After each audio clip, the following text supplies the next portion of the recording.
Simampati na pinta sa sorpresa para kadagiti learner iti may sa pagadalan sa Lagayan, Abra. Dahiti kat manipod mismo kadagiti kamang ti First Abra Provincial Mobile Force Company anang isangkat iti bisita eskwela.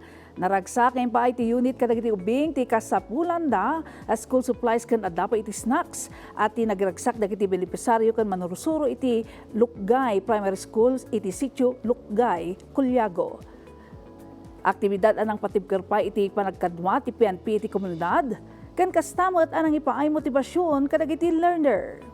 Pudno unay nga wan kaparis ti ragsak amarik na iti parang ipaay iti serbisyo komunidad.